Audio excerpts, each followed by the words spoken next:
On Christmas, I arrived earlier than scheduled at the gathering at my in-laws' home. I was shocked when I heard my husband say, "Madison's pregnant, I'm about to be a dad." I slipped out quietly. 3 weeks later, everyone turned pale when they saw. What if the deepest betrayal doesn't come from a stranger, but from the people you call family? What if the love you cherished, the trust you placed, was nothing but a twisted, elaborate scam designed to steal everything you owned? That's exactly what happened to me, and the moment I discovered it, my world shattered into a million pieces. It was Christmas Eve, a night meant for warmth and joy, but the air in that grand brownstone, my brownstone, felt colder than the December rain outside. Laughter and carols drifted from the living room, a festive facade that hid a chilling secret. I stood in the hallway unseen as an announcement ripped through the cheer, freezing me in place and forever altering the course of my life. I wasn't pregnant.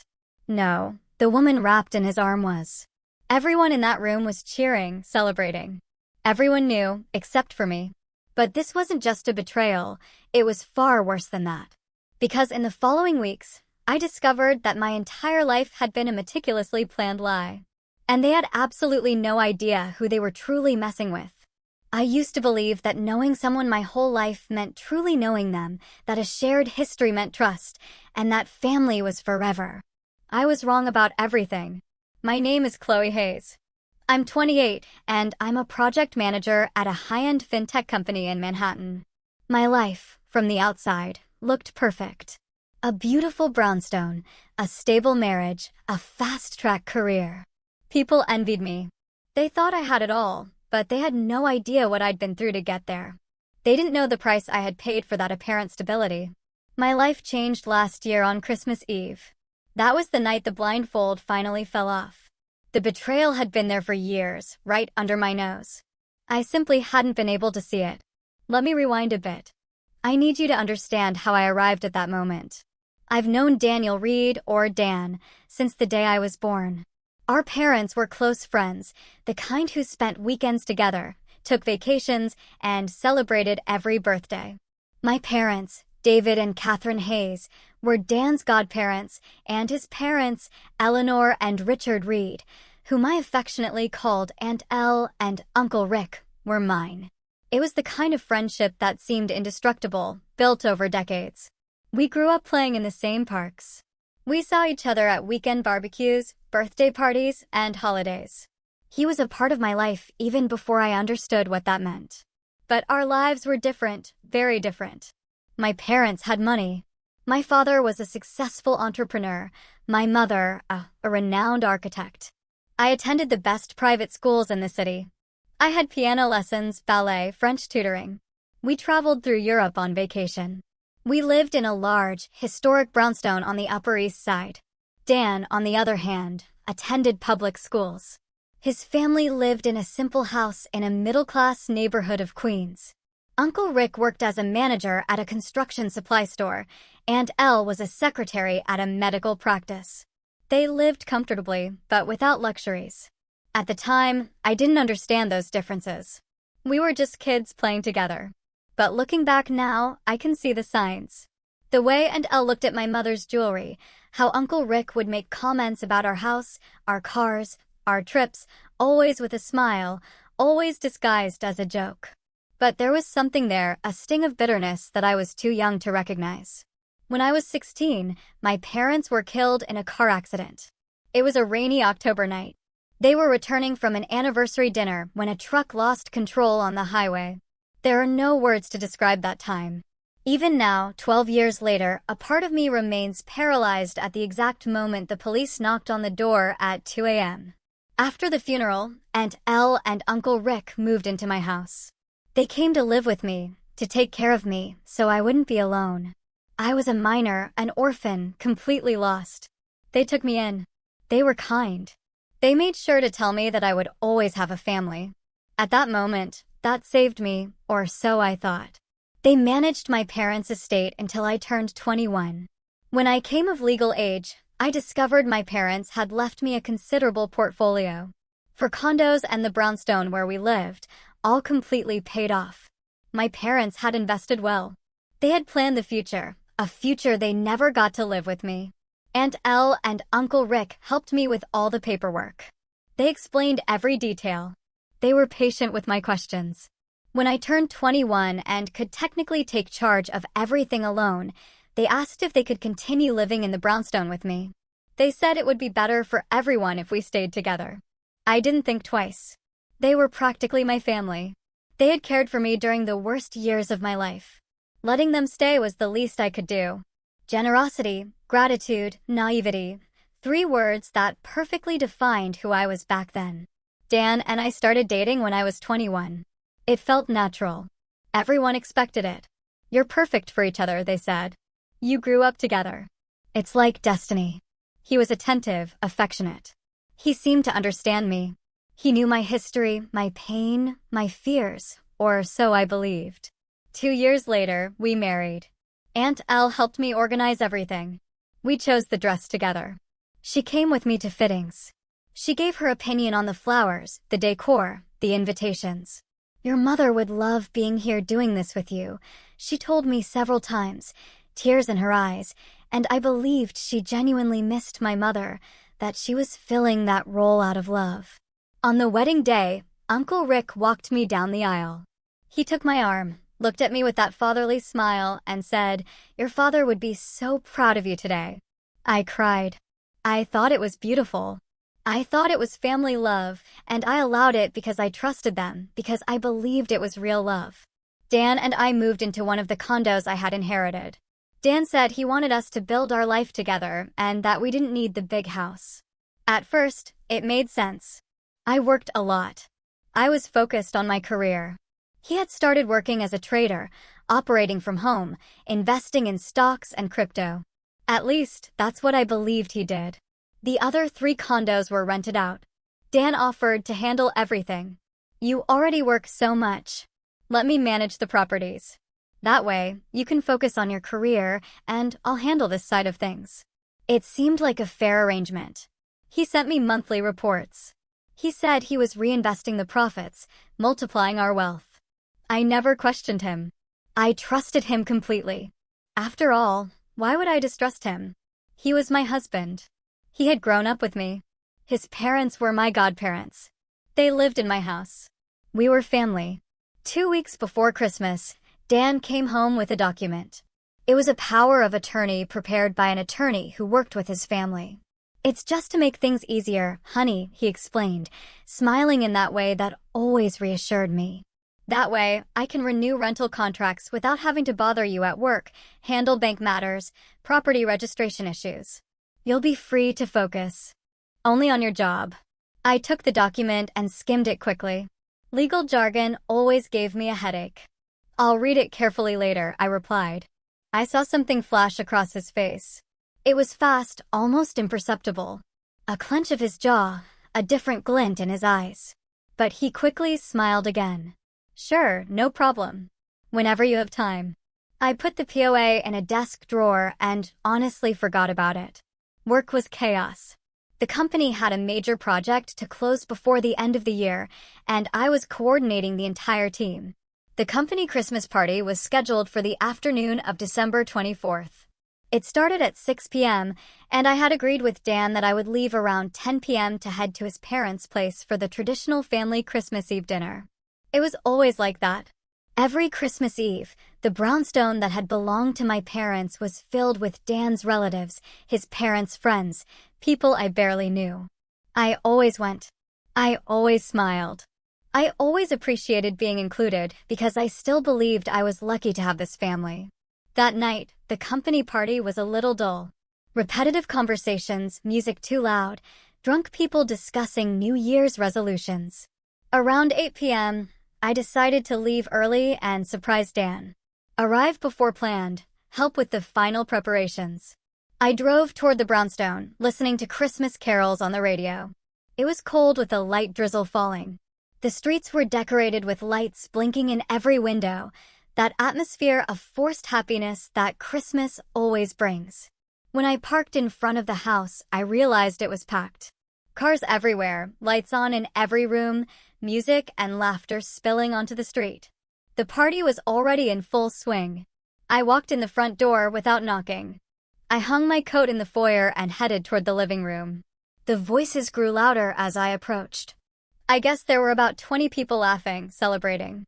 And then I heard Dan's voice from the living room, clear and radiant. "Sophia is pregnant. We're going to have a son." The world stopped. I stood there in the hallway, partially hidden by the wall. No one had seen me arrive. From my angle, I could see the entire room. Dan was in the center, his arm around Sophia. Sophia was a friend of his from high school, his teenage ex-girlfriend. They had dated for years before Dan and I started. And there she was, smiling with a hand on her stomach, receiving hugs and kisses from everyone. Aunt Elle was crying with joy. Uncle Rick was applauding, shouting. Toasts were raised. Family friends congratulated them, saying things about how handsome the baby would be. I felt my legs give way. I leaned against the wall to keep from falling. Someone in the crowd shouted, "But what about Chloe? Does she know yet?" The silence that followed lasted barely 3 seconds, but it felt like an eternity. Dan gave a somewhat forced smile. "Not yet. I need to sort out a few things first, some paperwork, but I'll tell her at the right moment. So, no one here says a word when she arrives." Everyone laughed. My heart pounded. Paperwork. He meant the power of attorney. There was a murmur of understanding in the room. Some people exchanged knowing glances. Aunt Elle nodded as if approving the strategy. Uncle Rick raised his glass to the future, and everyone toasted. In that moment, everything began to make sense. The way they reacted, those looks, that charged silence. Everyone there knew something I didn't. There was a secret, a conspiracy, and that power of attorney was the final piece of the plan. My stomach churned. It wasn't possible. I had to be hearing things. But Aunt Elle, my godmother, said loud and clear, "Finally, my son, after so many years, we are going to reclaim what is rightfully ours." And then I understood everything. Every smile, every gesture of affection, every word of comfort. It had all been a lie. A vast, elaborate lie spanning years. It wasn't love. It never was. It was a scam. I turned around, grabbed my coat, and slipped out of the house in silence. As quietly as I had entered, no one saw me. No one noticed. I got into the car, closed the door, and only then did the full reality hit me. I started to cry. Not a melodramatic movie cry, but a silent, painful sob that burned my chest and throat. Tears streamed down my face as I tried to process what I had just witnessed. My marriage was a farce. My husband had a pregnant mistress. Aunt Elle and Uncle Rick, my godparents, were involved in a plot to steal my inheritance, and everyone, absolutely everyone in that room, knew and was complicit. I drove back to the condo on autopilot. I don't remember the road. I don't remember stopping at traffic lights. I only remember crying and driving, crying and driving. When I got home, I wiped my tears, washed my face, and looked in the mirror. I barely recognized the person staring back. I looked smaller, more fragile. My phone vibrated. It was a message from Dan asking where I was. I took a deep breath and replied, "I decided to stay at the company party. It's more lively than I thought." He responded, "Okay, have fun. See you in 2 weeks. We're heading to Maui early tomorrow." Of course, the annual trip. Since we married, his family went to visit relatives in Hawaii for Christmas and stayed until the first week of January. They knew New Year's was always chaos at my firm, closing projects, reports, and every year I stayed behind while they went on vacation. I never questioned it. After all, it was their time. I just replied, "Okay, have a good trip." He sent "Merry Christmas. Love you" with a heart emoji. I didn't respond. I locked my phone screen and tossed it onto the sofa. I sat on the living room couch in the dark and let the anger grow. Because I realized one thing right then. The crying was over. There was no longer room for pain, sadness, or tears. There was only room for strategy. They thought I was an idiot. That I would always be that orphaned, lost girl. Grateful for a family, trusting eternally, signing any paper, never questioning anything. They were wrong. I had grown up. I became a project manager because I was good at planning, organizing, anticipating problems, and creating solutions.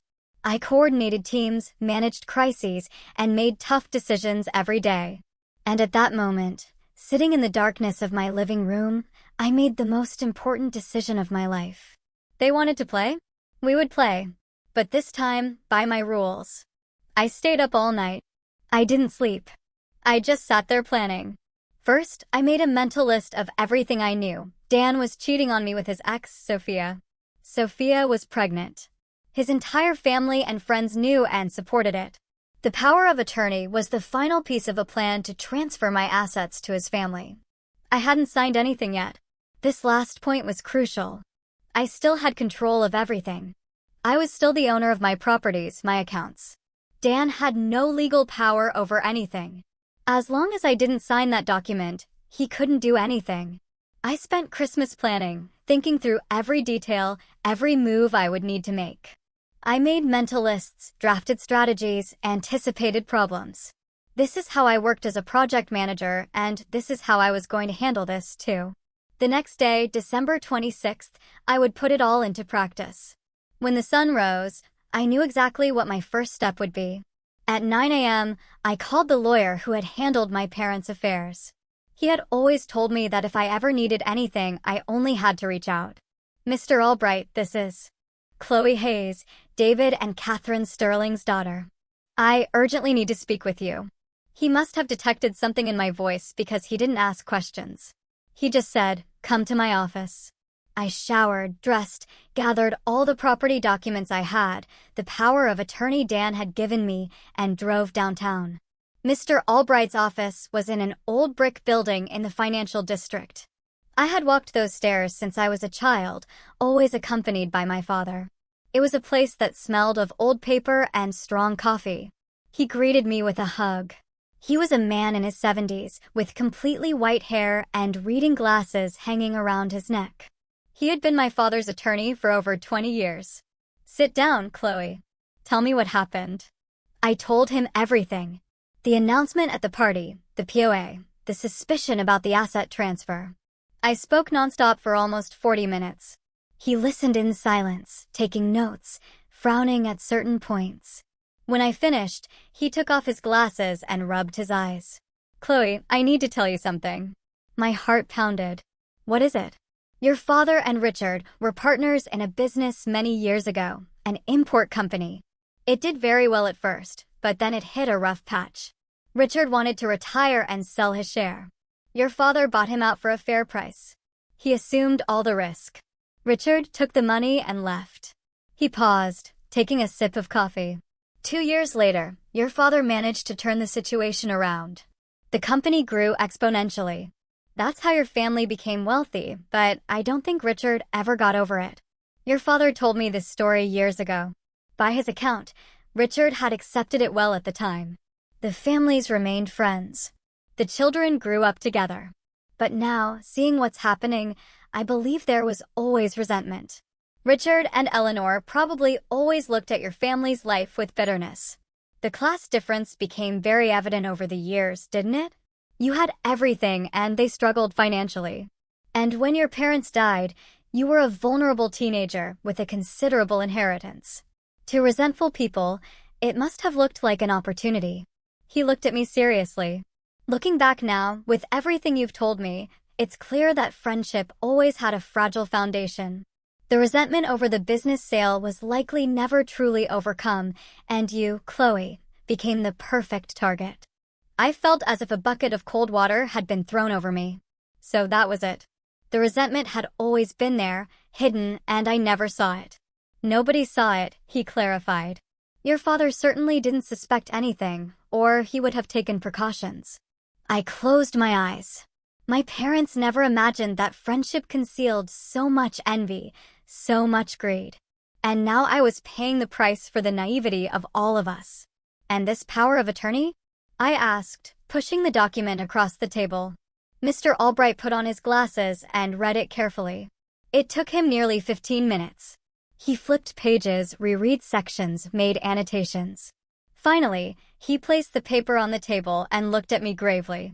"This gives Daniel full authority over absolutely everything you own." He could sell the properties, transfer them, create mortgages, take out loans in your name, everything. With this document signed, you would lose complete control of your estate. I felt the anger surge again.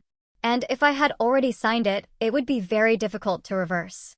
It would take years of litigation, and even then, there would be no guarantees. The best-case scenario would be proving coercion or fraud, but that is extremely complicated in marital cases and properties. If we divorce, does he have a right to anything? Mr. Albright smiled for the first time since I arrived. No. Everything you inherited is separate property. Under the law, inheritances received before or during the marriage do not enter into the community or marital property division. If you divorce today, Daniel takes nothing. Absolutely nothing. Unless I voluntarily transfer the assets to his name, I murmured. Exactly. It was the only legal way they had to get what they wanted. I opened the folder I had brought and placed all the rental contracts on the table. I need you to review this. Dan has managed my properties for years. He says he reinvests the money, but I've never seen real proof. I want to know where that money has been going. Mr. Albright spent the next 2 hours analyzing every document, every contract, every bank statement I had. He made calls, checked records, cross-referenced information. When he finished, his expression was grim. Chloe, I am sorry to tell you this, but the rent money is being deposited into Daniel's personal accounts, not joint or business accounts. He has been appropriating all the income from your properties. I took a deep breath. I expected it, but hearing the confirmation still hurt. And there's more, he continued. One of the condos has no proof of rent payment whatsoever. There's a contract, but no record of financial transactions. Someone is living there for free. Sophia, I responded. His mistress. Mr. Albright nodded. Most likely. I was silent for a moment, processing everything. What do I do now? First, do not sign that power of attorney under any circumstances. Second, immediately take back control of your properties. Third, if you really want to get to the bottom of this, we can hire a private investigator and discover where that money has gone. We are hiring a detective, I stated. I want everything documented. I want proof, and I want them out of my life. He smiled a sad smile, but with a flicker of pride. Your father would be very proud of the woman you've become. In the following days, I acted quickly and silently. Following Mr. Albright's instructions, I hired a trusted real estate management company to take over the administration of my condos. I signed contracts granting specific, limited powers, very different from the general POA Dan wanted, and instructed them to notify all tenants immediately. Starting in January, all rents were to be paid directly to the management company. New contracts would be issued. Tenants had 1 week to sign or eviction proceedings would begin. I also called a security company and had discreet cameras installed throughout the brownstone. Small, almost invisible, strategically placed in the living room, kitchen, office, and patio. All included audio, all connected to an app on my phone to gather more evidence against them. Dan returned from his trip on January 6th. I was home when he arrived, surrounded by suitcases. How was it, honey? How was New Year's? He asked, kissing me on the cheek, acting as if nothing was wrong, as if he hadn't just spent 2 weeks with his pregnant mistress and the family who was conspiring against me. Quiet. I worked quite a bit. Got ahead on some projects. I lied. Did you have time to look at that paperwork? There it was. The question I knew was coming. I smiled. Oh yes. Actually, honey, you don't have to worry about that anymore. I've sorted it all out. I watched his expression change. What do you mean you sorted it out? I hired a property management company to take care of the condos. That way, you can focus entirely on your trading without worrying about the hassle of managing rents, contracts, all that bureaucratic stuff. I thought you'd be pleased. You'll have more time to invest in your work. The silence that followed was deafening. Dan blinked several times, as if processing too much information at once. But I like taking care of the condos. You don't need to pay someone to do a job I can do myself. I maintained the smile. I know, honey, but you always say you want to grow as a trader, that you need more time to study the market. Now you have that time. Didn't you like the idea? I saw panic in his eyes. He opened his mouth, closed it, opened it again. Yes, I liked it, he finally said. It was just a little sudden. Oh, you know me. When I decide something, I make it happen fast. I knew you'd like the surprise, honey. He didn't respond. He just forced a smile. He grabbed his phone and left the living room, muttering something I couldn't understand. I waited a moment and then opened the camera app on my phone. I activated the patio camera and put on my headphones. There he was, pacing nervously, furiously typing on his phone. His phone rang a few seconds later. Even from a distance, I could hear shouting on the other end of the line. Calm down. Calm down. Dan was saying nervously, looking back to make sure I wasn't nearby. I don't know what happened. She hired a property management company. No, I can't do anything right now. No, I don't have $3,000 to pay the rent. Sophia, listen, I won't have any cash flow for a while. I need to figure this out first. He hung up the phone, his rage palpable. I turned off the camera and smiled. His desperation was almost visible, but I wasn't finished yet. That night at dinner, I casually mentioned, "Oh, my boss called me earlier. I have to take a last-minute trip to Japan, an important project. They need someone to go close the contract in person. I'll be gone all week. When are you leaving?" Dan asked, trying to sound disinterested, but his eyes were sharp. The flight is scheduled for 2 a.m. I'll leave the house around 11 p.m. or so. Sorry for the short notice. You know how this job is. It's fine, he replied, too quickly. I thought we'd spend some time together, but if it's for work, you have to go. After dinner, I went to the dressing room and grabbed my jewelry box to put it in the safe. That's when I noticed jewelry was missing. Several pieces. A pearl necklace that belonged to my grandmother. Diamond earrings my parents gave me for my 16th birthday. A gold bracelet with my mother's precious stone charms. A sapphire necklace my father had given my mother for an anniversary. My blood boiled. It wasn't enough to steal my income. He had stolen my family memories. But I didn't have time to deal with that now. I went into the office, opened the safe where I kept all the important documents, and changed the combination. I stored the remaining jewelry, locked it, and left. I packed a suitcase and said goodbye to Dan with a kiss on the cheek. Just to mess with him, I discreetly pocketed his car keys from the console table in the foyer, tucked them into my purse, and left the house. I didn't go to the airport. I drove to a hotel downtown. I booked a comfortable suite, went up to the room, and finally took a deep breath. I was alone, safe, and fully in control of the situation. An hour after leaving the house, my phone rang. "Do you know where my car keys are?" I feigned surprise. "I don't know, honey, but why do you need the keys at this hour?" "Oh, nothing. I just realized they weren't here on the console table." I interrupted him. "Maybe they fell behind the furniture." "Did you look closely?" I heard an irritated sigh on the other end. "I'll take a look. Have a good trip. Love you."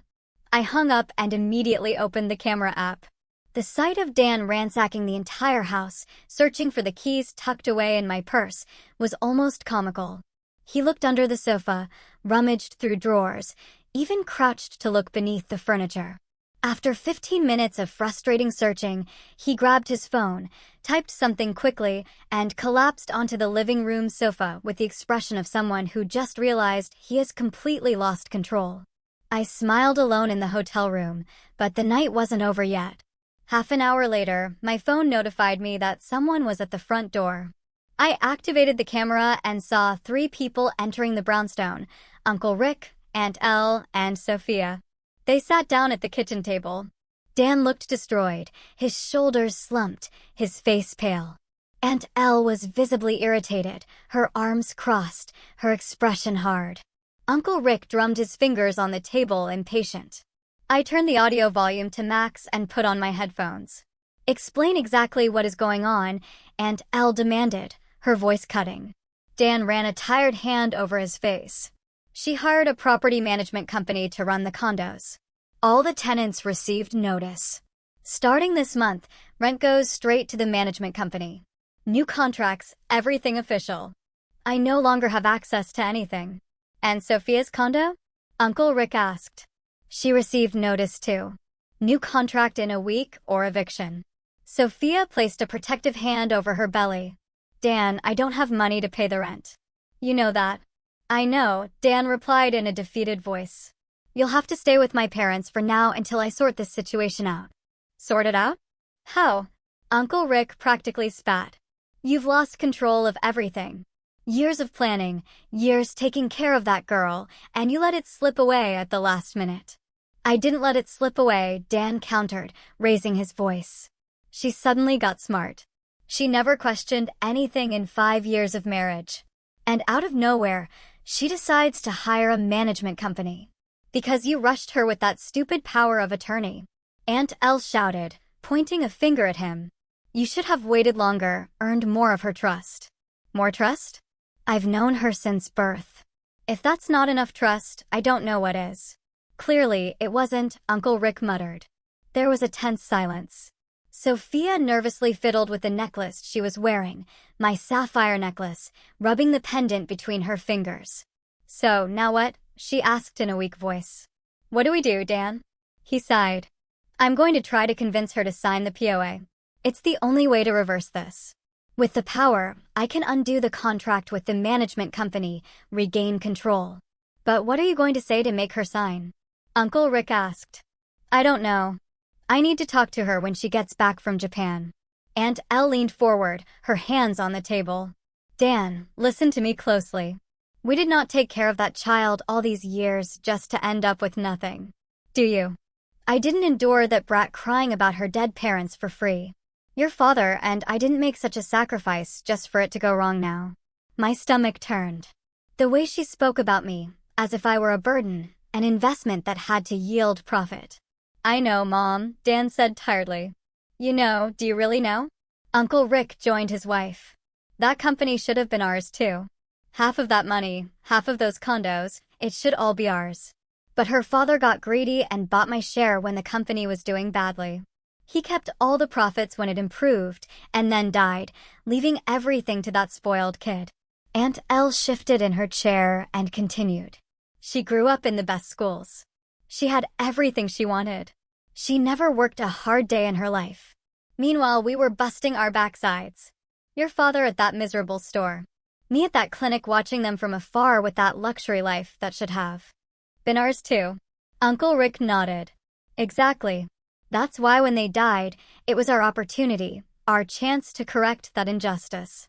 Care for the girl, earn her trust, and when she turned 21, be so close that she saw us as her family.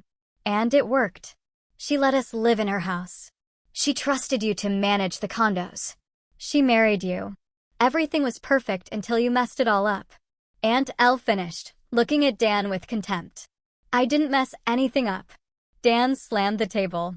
The plan was to wait for her to sign the POA, transfer everything to my name, and then file for divorce. Done. Over. Everyone goes their separate way, but she didn't sign it. Not yet, but she will, Dan insisted. How are you so sure? Uncle Rick doubted. Dan hesitated. I think she will.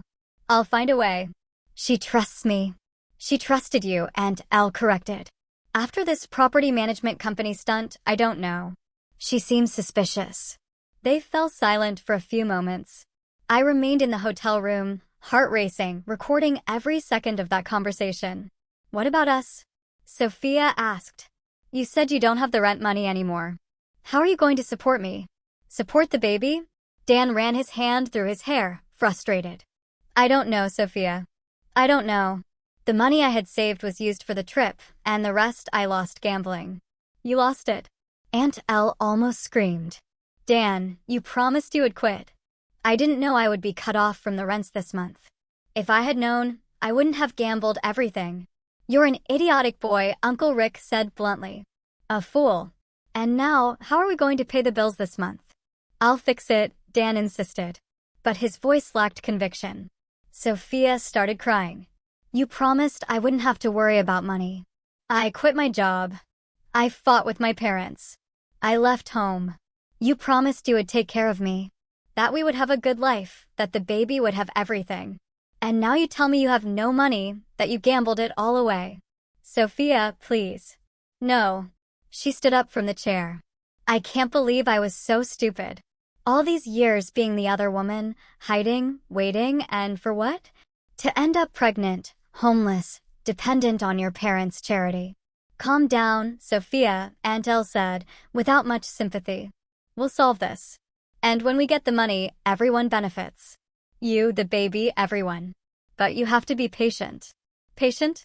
Sophia laughed humorlessly. I'm 4 months pregnant, Eleanor. In 5 months, I'll have a baby. I don't have time for patience. Well, you should have thought about that before you got pregnant, Aunt Elle retorted coldly. Have you never heard of birth control or condoms? The silence that followed was charged with tension. Finally, Uncle Rick broke it. We need a new plan. If Chloe won't sign the POA willingly, we'll have to force her somehow. Force her? How? Dan asked. I don't know. Blackmail. Threats. Something that leaves her no option. Blackmail with. Sophia asked. She has nothing to hide. Her life is perfect, clean, proper. Everyone has something, Uncle Rick muttered. We just have to find what. Aunt Elle nodded thoughtfully. Or we create something. Plant some evidence, something that compromises her. Then we offer a fix in exchange for the signature. I felt nauseous. They were seriously considering framing me for something fake just to get my signature. That's too risky, Dan said. More risky than losing everything? Uncle Rick countered.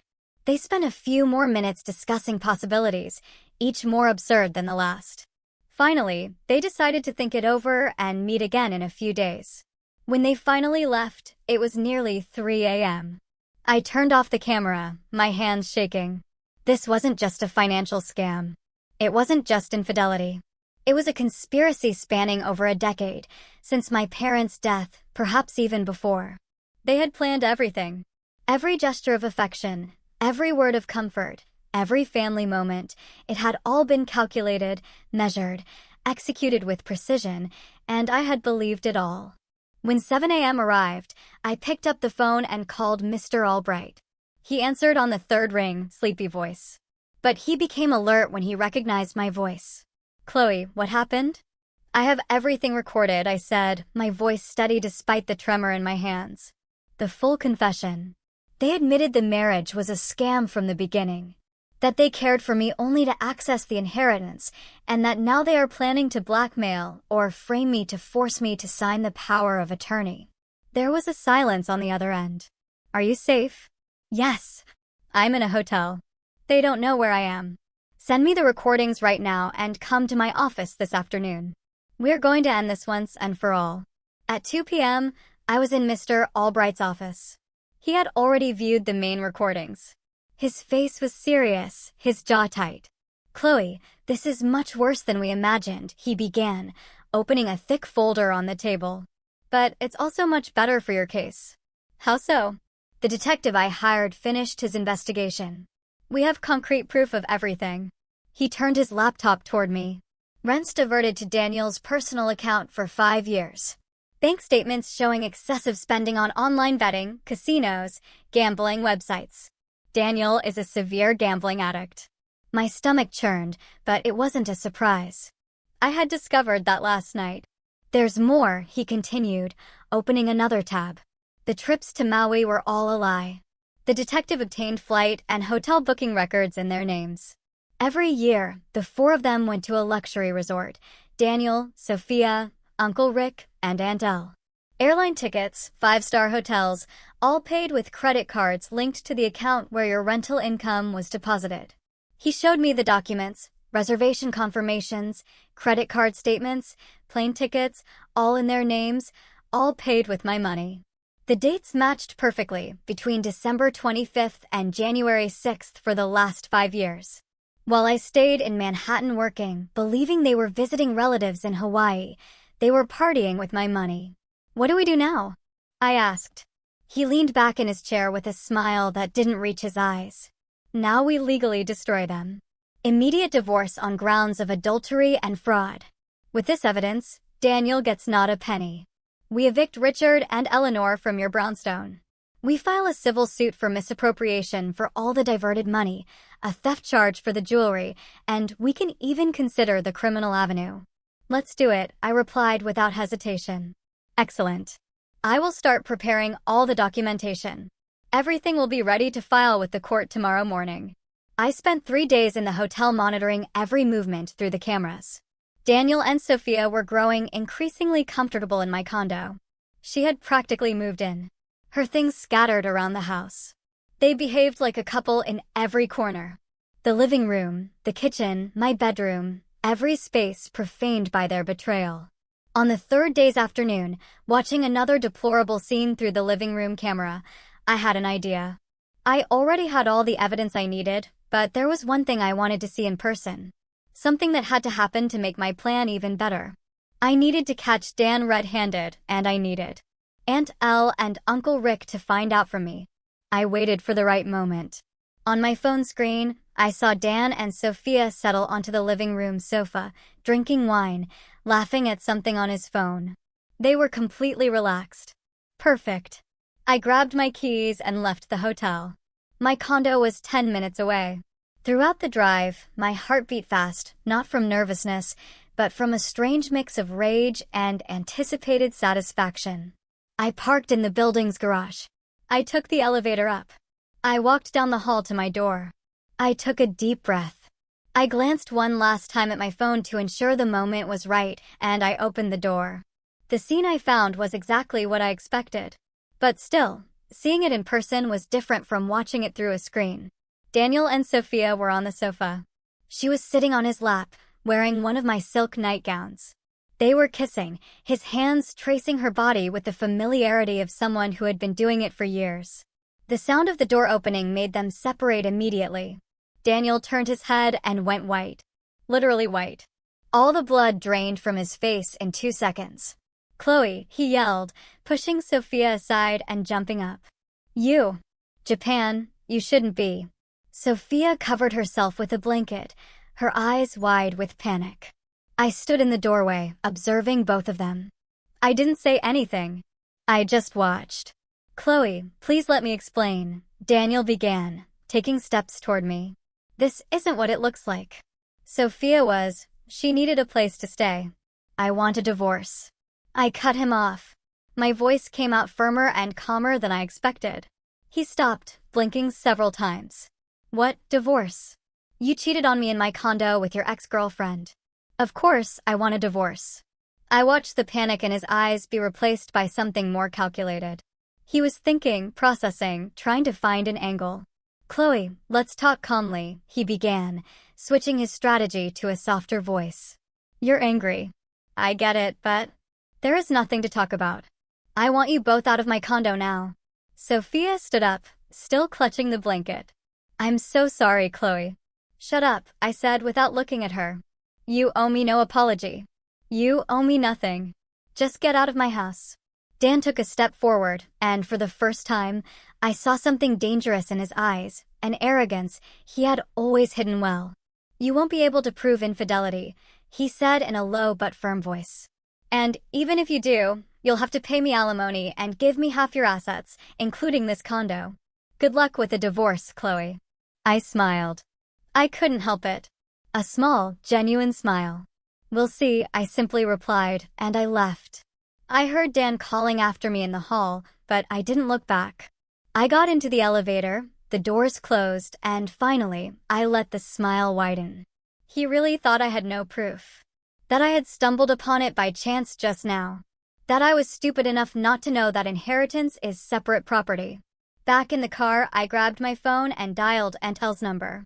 She answered on the second ring, her voice cheerful. "Chloe, dear, how is Japan?"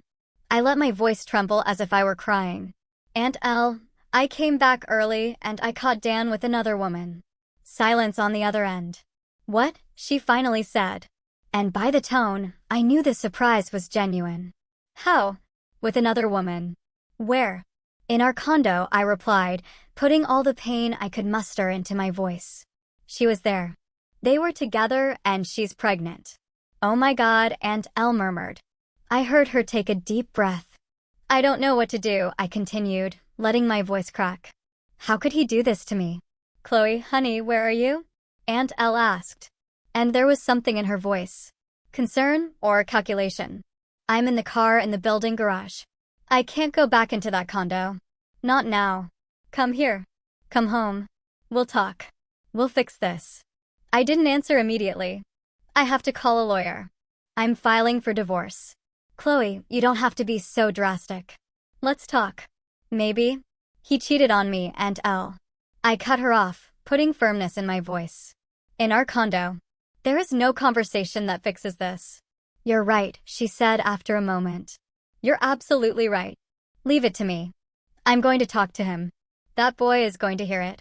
I hung up and allowed myself to smile again. Now, all that was left was to wait for the show to begin. It didn't take a minute. Through the camera app, I saw Daniel's phone ring. He looked at the screen, and his face became even paler. It's my mom, he told Sophia, who was gathering her things scattered around the condo. He answered and immediately pulled the phone away from his ear. Even through the camera, I could hear Aunt Elle screaming. Are you stupid or just acting like it? How could you let her catch you in the condo with Sophia? Can you think with your upper head for 5 seconds? Mom, calm down. Can I explain? Daniel tried to respond, but she wouldn't let him. Explain what? Years, Daniel. Years of planning, years taking care of that girl, earning her trust, building everything brick by brick, and you mess it all up because you can't keep your pants on. I had never heard Aunt Elle scream like that. The mask of the polite, kind woman had completely dropped. I'll fix it, Dan tried to say, but his voice was weak. Fix it? How are you going to fix it? She's filing for divorce. She already said she's filing for divorce. She has no proof. She can't prove adultery. She caught you in the condo with your pregnant mistress, you idiot. What clearer proof do you want? I heard Uncle Rick's voice. Aunt Elle must have put him on speakerphone because his voice came through clearly. You're an idiot, Uncle Rick said with a chilling calm that was worse than his wife's screams. A complete and utter fool. We trusted you. We gave you one single task. Marry her, earn her trust. Make her sign the power of attorney, and you couldn't even manage that. I tried. She wouldn't sign. But I'll make her drop the divorce, Dan insisted, desperation in his voice. I'll talk to her. I'll apologize. How? Uncle Rick asked. Still with that terrifying calm. How are you going to make a woman who just caught you cheating drop the divorce? What arguments do you have? Silence. That's what I thought, Uncle Rick continued. You have nothing. We've lost everything because of you. We haven't lost it yet, Dan argued, but without conviction. She'll still have to give me half the assets in the divorce. Even with adultery, it's divided. Aunt Elle let out a bitter laugh. You really are dumb. Those properties are her inheritance. They don't enter into the split. She's divorcing you. You'll be left with nothing and a pregnant mistress to support on top of it. Congratulations, Daniel. You managed to ruin everything. I saw Dan slump heavily onto the sofa, phone still to his ear, his face in his hands. Can you come here? He asked in a weak voice. We need to do something. We need a plan. No, Aunt Elle said flatly. You got yourself into this mess alone. Now get yourself out of it alone. I'm fed up, Daniel. Fed up with you. Fed up with this whole situation. And she hung up. Dan sat there staring at the phone for almost 5 minutes.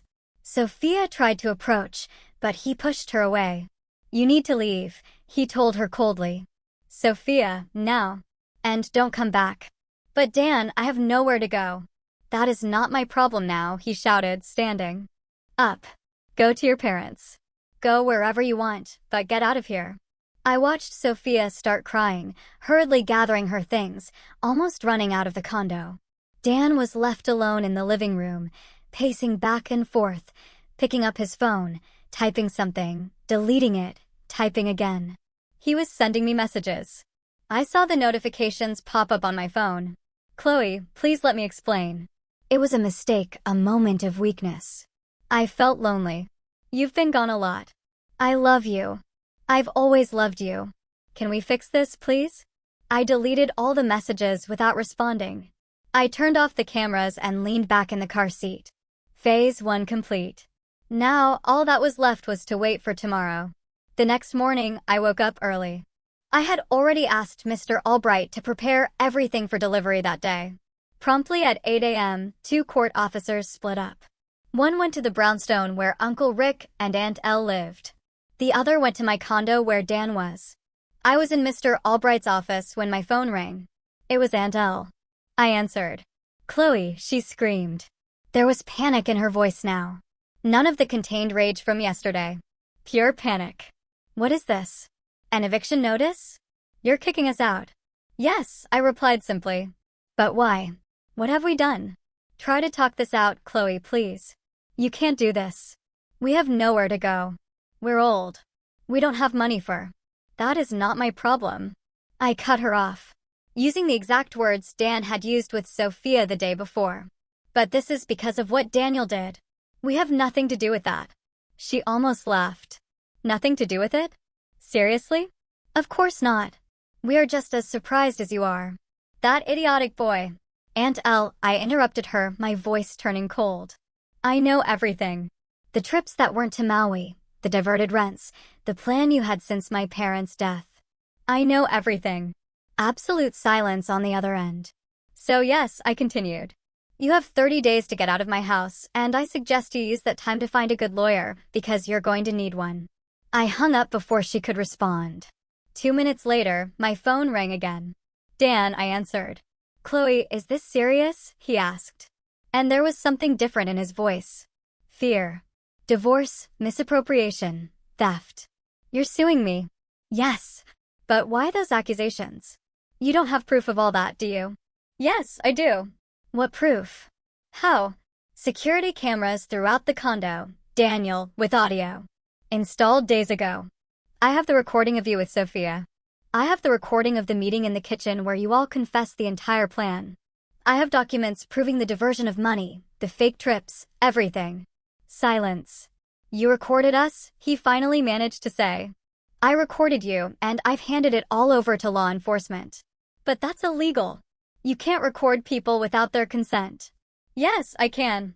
In my own condo, with my own security cameras, it's perfectly legal." I heard him breathe heavily on the other end.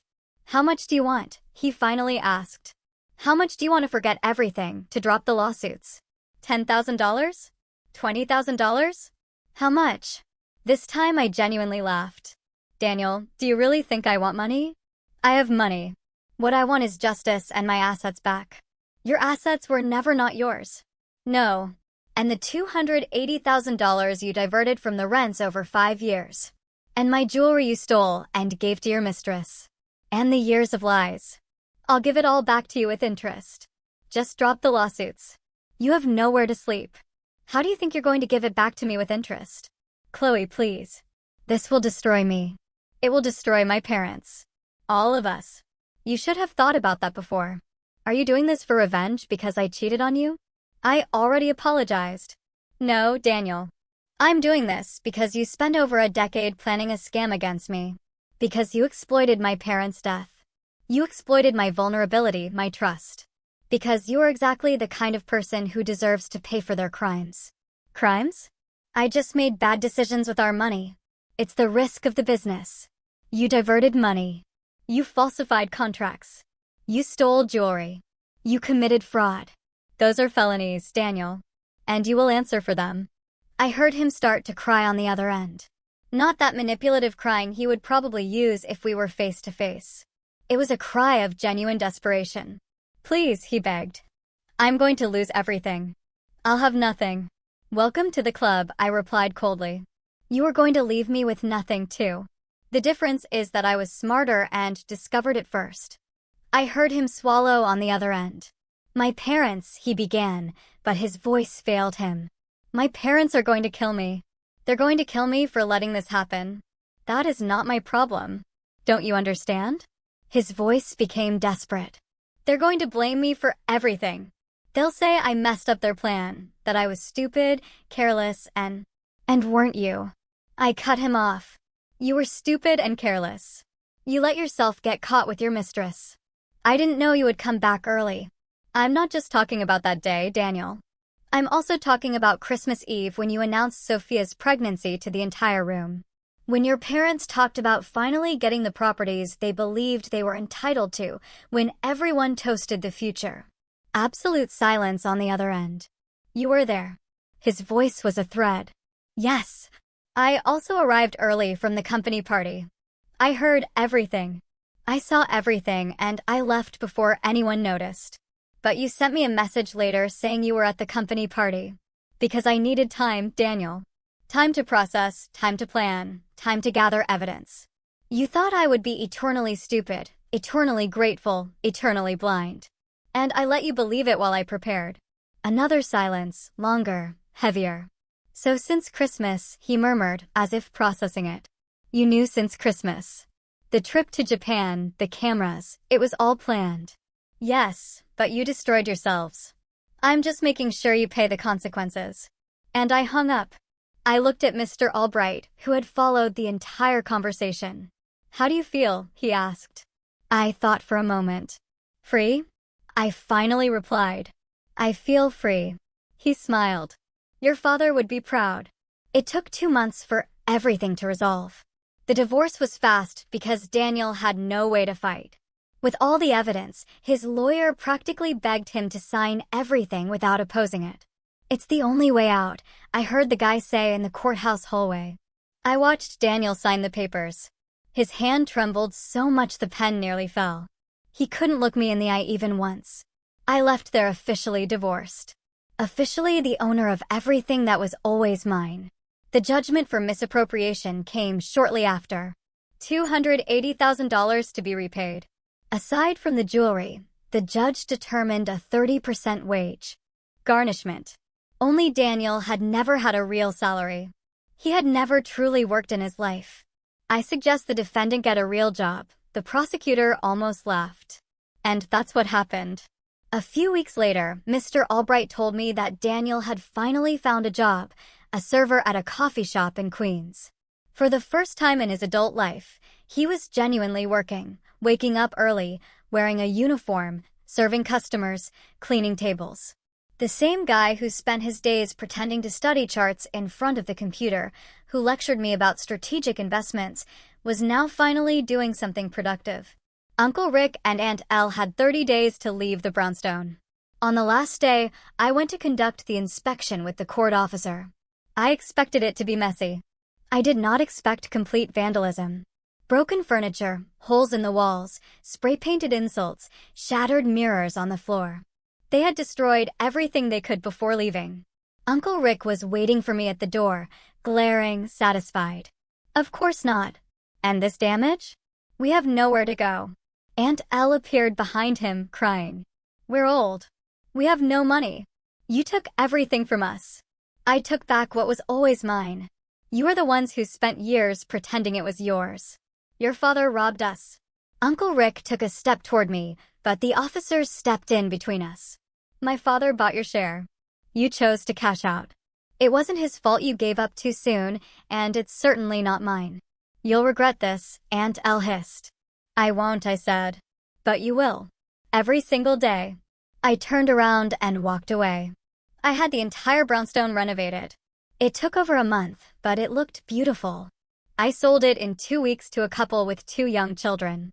They were radiant, making plans about how they would decorate each room, about the birthday party they would hold in the garden.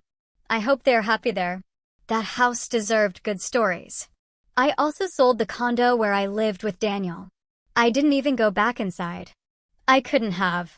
I hired people to empty everything, remodeled it, and sold it furnished to an investor who didn't even want to see it in person.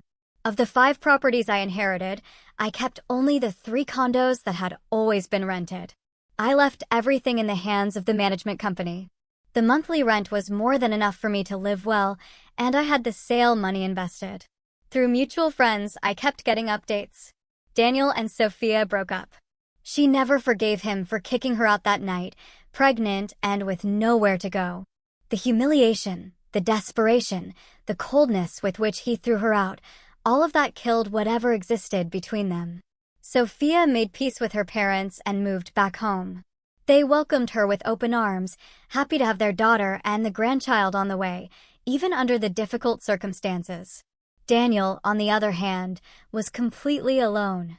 He had cut ties with his parents after everything that happened. The accusations, the screaming, the insults they exchanged when they realized they had lost everything were irreversible. Richard and Eleanor never even got to meet their grandson. Daniel rented a room in a shared apartment in a bad neighborhood. He worked at the coffee shop. He returned every day to an empty room. He slept alone, without Sophia, without his son, without his parents, without anything. Richard and Eleanor were in a tiny, cramped apartment across town. Richard returned to doing construction side jobs despite his age and battered body. Eleanor found work as a secretary at a pet supply store, earning minimum wage. The family that had planned everything so carefully had shattered, separated, alone, bitter, each blaming the other for the disaster they had created. 3 months after the divorce, I packed my bags and left Manhattan. I had no reason to stay there anymore. I chose Denver, Colorado because it was close enough not to be dramatic, but far enough to be a true new beginning. I bought a small 2-bedroom house with a front yard. Nothing luxurious. Nothing extravagant. I painted the walls the colors I liked. I hung photos of my parents. I planted roses in the garden because my mother loved roses, and hydrangeas because my father said they were the most beautiful. Waking up early and tending to the garden became my favorite routine, watering, pruning, watching things grow. A slightly obvious metaphor, I know, but it calmed me. Little by little, I started meeting people. The neighbor who makes incredible cookies and always shows up with a fresh batch when she realizes I'm home. The owner of the corner coffee shop who already knows my order by heart. A group that meets to walk in the park every morning. People who knew me as Chloe, the one who moved from New York and likes gardening, not as Chloe, the one who was nearly destroyed by those who claimed to be her family. It was good to be just myself, without baggage, without explanations. I quit my job in Manhattan. The firm was disappointed. They offered me a raise, a promotion, anything to make me stay. But I needed distance from everything. I continued working as a consultant for them, but remotely now, on specific projects, when and how I wanted. Nothing that consumed me. I traveled quite a bit. France, Italy, Japan this time for real, experiencing the places, trying the food of each country, taking pictures. Mr. Albright calls me every month, always the same day, the same time. He tells me silly things about his office, asks how I am. Sometimes he updates me on some legal matter. Daniel tried to appeal the wage garnishment again, he told me the other day. The judge denied it. That's the 5th time now. We laugh. He is the closest person I have to family today. And yet there is a part of me that doesn't open up completely to him, that maintains that safe distance. It's been 3 years since that Christmas Eve. I wake up every day in my Denver home. I make coffee. I sit on the porch looking at the garden. The roses are beautiful, the hydrangeas too. I haven't seriously dated anyone in these 3 years. I've gone out with a few people, had pleasant dinners, good conversations, but nothing went past 3 or 4 dates. Last month, a very nice guy, a friend's brother from the walking group, tried to hold my hand. We had been out 3 times. It was going well. I pulled away without thinking. Pure instinct. I'm sorry, I told him. I'm not ready yet. He was super understanding. No pressure. We'll go at your pace. 2 weeks later, he stopped calling. I don't blame him. Nobody wants to wait for someone who might never be ready. And you know, maybe I never will be. Because when you spend years believing you have a family, trusting with your eyes closed, and you discover that everything was a giant lie from day one, something breaks inside you. Now I look at everyone slightly sideways, looking for the trick, the lie, the ulterior motive. It's exhausting. It's lonely, but it keeps me safe. Sometimes I wonder if it's fair to myself, to the people who cross my path, to wear this trauma like armor against everyone. But then I remember. I remember trusting blindly, never doubting, and the price I almost paid. And then I think, okay, maybe it's lonely, but it's safe. And after everything, safety is worth more. What I've learned is that being alone doesn't mean being empty. I fill myself with other things. The books I read on the porch, the trips I take, the garden I plant, the house I decorate to my taste, the friends I have chosen to keep close, even if always at that prudent distance. This morning, having coffee on the porch with a bird singing in the garden tree, I realized something. I am happy. Not in the way I imagined when I was younger, without a husband, without children, without that magazine cover life. But I am happy in my own way, in my own time, on my own terms. Perhaps someday I will trust someone again. Perhaps not. And it's okay if that day never comes, because the true inheritance my parents, David and Catherine, left me was not the money or the properties. It was the ability to always get back up no matter how many times I am knocked down. And no one can take that from me. I finish my coffee, look at the flowers, feel the breeze, and smile because today I choose to keep moving forward. And that is enough. And that's it, folks. This has been my story. Thank you for staying.